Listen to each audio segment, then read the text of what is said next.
नमस्कार मित्र आणि मैत्रिणींनो, welcome to my channel. Kamali याच्या भागामध्ये हे दाखवलं गेलं आहे की इथे अन्नपूर्णाच्या घरी सगळी काही होळीची तयारी झालेली असते.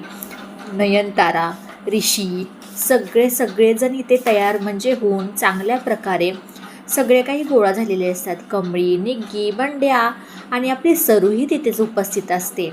हे सगळं झाल्यानंतरनं संध्याकाळी कामिनी, रागिनी, अनिकाचा हा सगळा प्लॅन असतो की आपण काही जरी झालं तर कमळीचं सत्य हे अन्नपूर्णाच्या समोर आणायचंच. सगळे काही बाहेर आल्यानंतरनं कामिनी म्हणते, होळी पेटवायच्या आधी मी सगळ्यांसमोर एक भयानक असं सत्य आणणार आहे. अन्नपूर्णा म्हणते, कामिनी आता तुमचा कोणता ड्रामा चालू आहे हे सांगचाल का नाही? तोपर्यंत म्हणते, हो सांगणारच आहे. वहिनी, तुला आत्तापर्यंत फसवणारी दुसरी तिसरी पोरगी नसून ही कमळी आहे. ही राजनची मुलगी आणि तुझी नात नाही आहे असं काही म्हणता क्षणी अन्नपूर्णा खूप चिडते. म्हणते, काय बोलतेस काय कामिनी? तुला तरी कळतंय का काय बोलतेस ते? तोपर्यंत कामिनी म्हणते, हो मला चांगलंच कळतंय. सगळे काही पुरावेनिशीत बोलत आहे मी असं काही म्हणत असताना अन्नपूर्णा म्हणते, तुझ्यापाशी असे कोणते पुरावे आहेत सांगशील का नाही? तोपर्यंत कामिनी आणि रागिनी म्हणतात, अनिका जाग, हिची जी कॉलेजमध्ये जी काही तिचं फॉर्म भरला आहे त्याच्यामधलं नाव हिचं काय आहे? सरोज नाव आहे ना तिच्या आईचं, आणि हिच्या आडनाव काही महाजन नाही आहे. ही कमळी महाजन नाही आहे, राजांची मुलगी नाही आहे असं काही म्हणतात क्षणी कमळी थोडीशी घाबरते.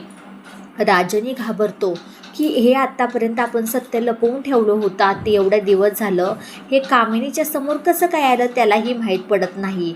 तोपर्यंत हे सगळं काही आपली सरू लांबून सगळं ऐकत असते. म्हणते की आत्तापर्यंत ह्या दोन आतापर्यंत कामिनी रागिनीने मला त्रास दिला, पण सरू म्हणते की मी काय हा त्रास सहन करून घेणार नाही. खास करून माझ्या कमळीवरती हा अन्याय होत आहे. ह्या घरची ती नात आहे खरीखुरी, तिने नाटक वगैरे काही केलं नव्हतं असं ती मनातल्या मनात बोलत असते. अन्नपूर्णा म्हणते, तुझ्यापाशी खरंच पुरावे आहेत का? हे सगळं काही सांग, मला समोर आण. तोपर्यंत अनिकाला सांगून ते सगळं काही पुरावे समोर आणतात. जे हॉस्पिटलमध्ये पत्र लिहिलं होतं ते कुणी गौरी वगैरेनं कुणी लिहिलेलं नव्हतं, हे सगळं कमळीनं लिहिलं होतं. तिची बघा रायटिंग कशी आहे असं काही म्हणतात क्षणी अन्नपूर्णासमोर खूप मोठ्या सत्याचा उलगडा झालेला असतो. कमळी म्हणते, अन्नपूर्णा आजी, माझा कोणताही हेतू नव्हता तुम्हाला फसवण्यासाठी. राजन काकांनी सांगितलं होतं की अन्नपूर्णा आजींची तब्येत बरी होत नाही आहे तोपर्यंत तू त्यांची नात म्हणून राहा, कारण की तुम्हाला खूप असा तब्येत खराब झाली होती आणि तुमची काहीही मानसिकता नव्हती की ऐकून घेण्याची, बोलण्याची असं काही म्हणतात क्षणी राजनी म्हणतो की हो आई, जे काही करायला लावलं आहे कमळीला मी करायला लावलं आहे. कमळीला दोष देऊ नको, त्याच्यामध्ये माझी सगळी चूक आहे, कारण माझा स्वार्थ होता ह्याच्यामध्ये, कमळीचा स्वार्थ नव्हता. ऋषी म्हणतो, कमळी तुझ्या तोंडून आम्हा सगळ्यांना ऐकायचं आहे खरं काय आहे खोटं काय आहे ते.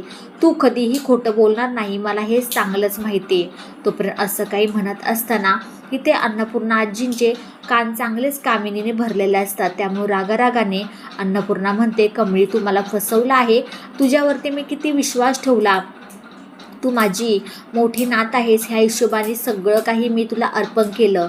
कमळी खूप रडायला लागते, पायापाशी जाऊन म्हणते की अन्नपूर्णा आजी, मलाही फसवण्याचा कोणताही निश्चय नव्हता. राजन काकांनी मला सांगितलं होतं तशा हिशोबाने मी वागत होते, आणि आम्ही तुमची तब्येत ठीक चांगली झाल्यानंतर मी तुम्हाला हे सगळं काही सत्य सांगणारच होतं, पण हे असं काही सत्य सर्वांसमोर येईल मला काही वाटलं नव्हतं. तोपर्यंत इथे राजन म्हणतो, हो आई, कमळी जे काही बोलत आहे ते सगळं काही खरं आहे. पण इथे अन्नपूर्णा कोणाचंही ऐकून घ्यायला तयार नसते. अन्नपूर्णा कमळीला हाताला धरून फरफडत बाहेर काढते. त्या क्षणाला गौरी सगळ्यांसमोर येते. म्हणते की बाद झालं, आत्तापर्यंत माझ्यावरती अन्याय झाला, माझ्या लेकीवरती होऊन देणार नाही. तेव्हा कुठे सत्याचा उलगडा गौरी सरू सगळ्यांसमोर करते. येणाऱ्या काही भागामध्ये खूप छान इंटरेस्टिंग भाग होणार आहे. इथे तर मेन कळतं की राजांची मुलगी कमळी आहे, सरू ह्याच घरामध्ये होती. कामिनी, रागिना, अनिकाची नक्कीच फजिती चांगली झालेली असते. व्हिडिओ शेवटपर्यंत पाहिल्याबद्दल खूप सारे मनापासून धन्यवाद. आवडल्यास लाईक, शेअर, सबस्क्राईब करायला अजिबात विसरू नका.